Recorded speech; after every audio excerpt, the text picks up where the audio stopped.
Guys, how are we doing today? What we're going to be talking about right now is why routine will beat intelligence every single time. So what I mean by this is you take a skill that you're not too particularly good at. Say I'm not too particularly good at running, singing, cooking, whatever it may be, and I broke that skill down. We've all heard the saying, and if you haven't, I'm going to expose you to this right now. The saying goes, hard work beats talent when talent doesn't work hard. So what that means is, you take whatever it is you're trying to learn, you break it down into, let's say, a 6-month goal. Then you have to break it down even further to say, all right, am I on track for that 6-month goal based on the activities that I do this month? All right, then you break it down even further. You say, all right, is what I'm doing for this month-long goal, am I meeting the goal for the week to get there? And then all the way until you get to, am I doing today what I have to be doing to be on track for my ultimate goal of getting good at a skill? So one example of this, I always talk about this. This is the example of the first person to beat the 4-minute mile. Everybody, and I mean everybody, was telling him, oh, you can't do it, it's impossible, this and that. It's just not in our biology. It's just we're not made for it. When he broke the 4-minute mile, number two, we'll get into that, the other point right now. But as soon as he beat that 4-minute mile, something like 5 more people beat it the next year. So clearly it's not a matter of biology. Clearly it's not a matter of, genetics, because other people would have beaten it before that as well. All right. So what it really comes down to is he set a routine that he does every single day. All right. This is what one of my favorite mentors always talks about, Sam Ovens. He says, you have to plan out your day. And the reason why is this. Because if you plan out your day, if you don't plan out your day, you're not going to know if tomorrow is going to be, a $10,000 day or a negative $10,000 day. You really don't know. You have to plan it because you want success to be guaranteed. That's ultimately what we all want, and that's ultimately what we all have to work towards. So, take for example someone who's naturally gifted at school, or naturally gifted at business, naturally gifted at whatever it may be, sports. Compare them to, obviously, like, genetic deficiencies aside. People who have people who are short are obviously going to be at a severe disadvantage if they're trying to play at the NFL. But even that doesn't really stop them if they put in the right reps. Okay? So you take that idea that I just talked about of having your long-term goal and breaking it down to a short-term goal. What you have to do tomorrow. Using this, you will always be able to check, am I on track for what I'm supposed to be doing? And every single day you'll realize, all right, maybe I need to course correct. Maybe I need to change my goals up a little bit to take a little detour. Okay? But overall, if you are running laps every single day and there's this one person who's faster than you, whatever it may be, there's only a matter of time before you get faster than them if they're not running. If they're not putting their laps, and I guarantee you, not everybody's going to be putting their laps. The goal is not to be as talented as possible. The goal is not to be as smart as possible. The goal is not to be, as athletically gifted as possible. The goal is to be as consistent as possible. And for all the reasons that I just mentioned, also, as well as the fact that the world that we live in, something applies that's called exponential growth. So I'm going to break off into a little story here. This is a story of the homeless man and the gardener. So, in short, how this story goes is, there's a homeless man. He walks up to a really nice property. We've all seen the types of properties. There's a big mansion, nice big yard in front of it. He goes and knocks on the door. He asks the owner, once he comes out, he goes, hello, sir, I'm so sorry to bother you, but do you have any work that I can do? Unfortunately, I'm homeless. I'm looking for some sort of work. And the homeowner, being impressed with the man's courage and the man's dedication, he says, actually, yeah, I'm going on vacation for about 30 days. What I need from you is a gardener. I need a gardener right now. I need someone to take care of my lawn. I need someone to take care of all my flower beds in the back, my vegetables and everything. Can you do this?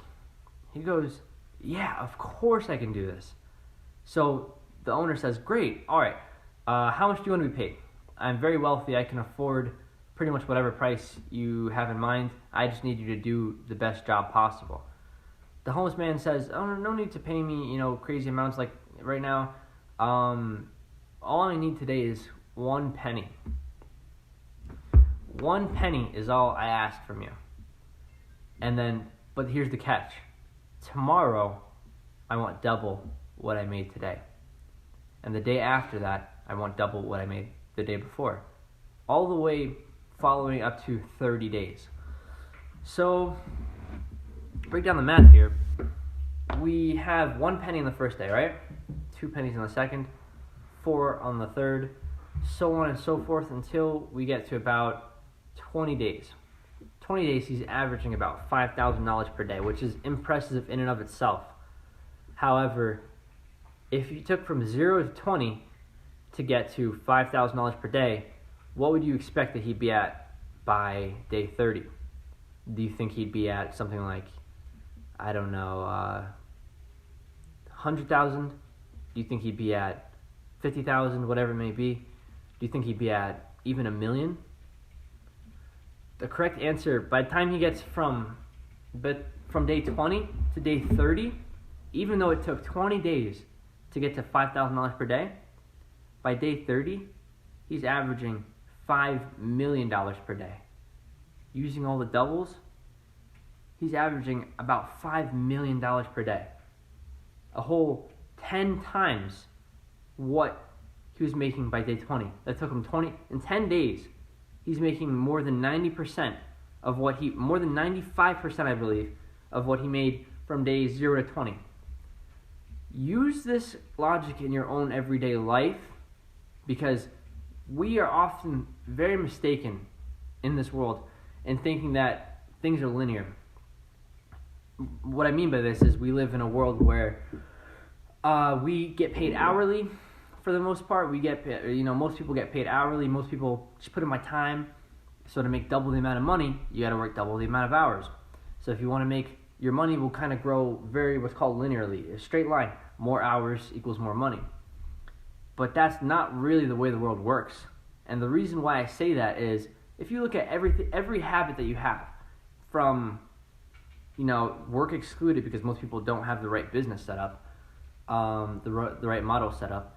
If you look at eating food, if you look at, health habits, if you look at studying, if you look at whatever it may be, you'll find that there's something called an exponential curve attached to it. If you're eating food, and if you add an extra 100 calories per day to your diet, you're not going to see much results up until about day 20. But then from day 20 to day 30, you're going to see exponential results. And the same thing goes, let's maybe take it backwards. We're trying to lose weight. We cut out 100 calories per day. By by week 20 or whatever, something like that, it's going to be like, all right, we're not seeing much results, and it's already been 20 weeks, getting a little bit unmotivated, but there's actual studies done on this. By day 30, it's exponential results in weight loss. It's the same exact thing. This applies everywhere. This applies to business, this applies to health, this applies to everything you do pretty much, as long as you're getting those consistent 1% changes in your day. All right? So that's why routine is so important, because it allows you to reflect and say, all right, I'm making 1% progress every day. Yes, it seems like very tiny. However, there's this story. It goes, this is actually not a story, it's more like a question. It goes, if I give a man a coin, would you consider him rich? Most people would be like, no, I would not consider him rich. But this is actually the story of the gardener. If I gave him 2 coins, would you consider him rich? If I gave him another upon that, would you consider him rich? Up until, a certain amount where he's amassed a bunch of coins, there's going to have to be a point where you say, all right, he is rich. So it was the power of adding one coin which made him rich. It was that one time you declined pizza and chose, eating a salad or eating like eggs with one piece of toast that made you a healthy person. Our lives, our success, our future, our failures are all composed of these little 1% successes and failures. So that's why your routine is so important, because you have to have it down to a T. What you're taking into your body, how you're working on your goals on a daily basis, and how this plays into your overall goal. Alright? So that has been my message for today. If you guys want to see more content like this, be sure to like the page. Be sure to follow the page and follow this page, my YouTube channel as well, Expertly Professional. We will do many more talks like this, and hopefully we'll get you guys involved as well, because we do have a Facebook group running right now that is specifically meant to help people going through whatever it is in their lives, mainly to progress. We try to help people progress in terms of mastery of things. So what I always tell people is we help turn their passion into their professions. Okay? But I'm going to cut it right there.